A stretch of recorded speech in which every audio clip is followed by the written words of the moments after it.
I started my journey like of course from Orangi. लेकिन मेरी जिंदगी का जो कोई भी दिन है लाइक वो हमेशा सेम नहीं रहा है, टू बी ऑनेस्ट।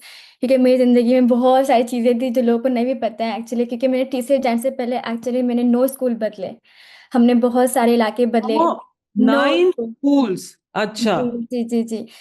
मैं पहले गवर्नमेंट स्कूल में पढ़ती थी, उससे पहले छोटे मोटे प्राइवेट स्कूल से पढ़ती थी, और फिर अब वो मेरी फीस नहीं अफोर्ड कर पाते थे तो I change a lot of schools. Then कुछ हालात की वजह से हमने स्कूल बदले यहाँ वहाँ। कुछ मरतबा मैं अपने रिश्तेदारों के पास रही क्योंकि मेरी कम्युनिटी में लड़कियों की एजुकेशन अलाउ नहीं थी, तो अ lot of criticism my parents were facing. तो देन आई यूज टू आई थोड़े दिन मैं मामू के पास रही, फिर नानी के पास रही कि कहीं से ना कहीं तालीम में हासिल कर पाऊँ। लेकिन जो नॉर्मल डे था वो यही था कि सुबह उठ के स्कूल जाना है, दोपहर में मदरसे जाना है, और शाम में मुझे अपनी कजन्स के साथ हम खेलते थे। तो हम बाहर बाहर कभी कभी या घर में जो है ना वो गुड़िया गुड्डे खेल, या फिर लाइक मट्टी मट्टी से क्या कहते हैं क्ले वगैरह से क्या कहते हैं बर्तन वगैरह बनाना। That that was just kind of a normal day. But like a lot of things happen in between I would से।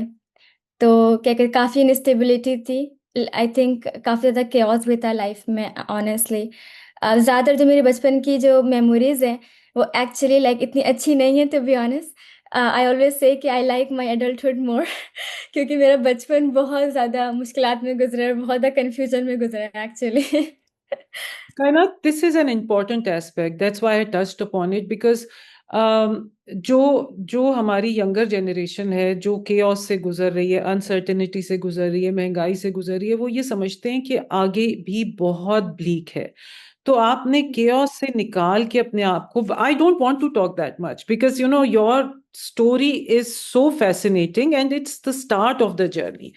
अच्छा, ये मुझे बताइए कि आपके वालिदैन कितने पढ़े लिखे थे और वो अम्मी क्या करती थी?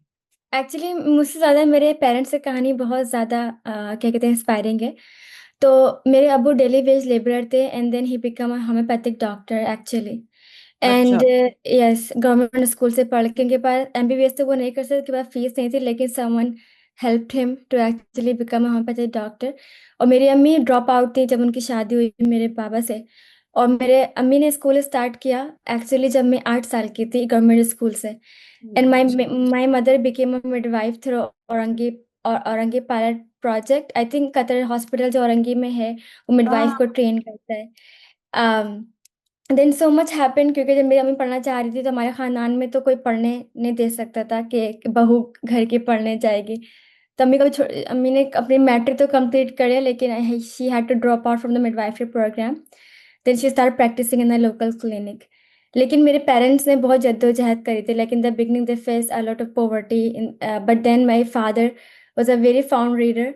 And actually my mom was a drop out, and she used to pray कि उनकी शादी ऐसे किसी शख्स से हो जाए कि जो उनको पढ़ने दे।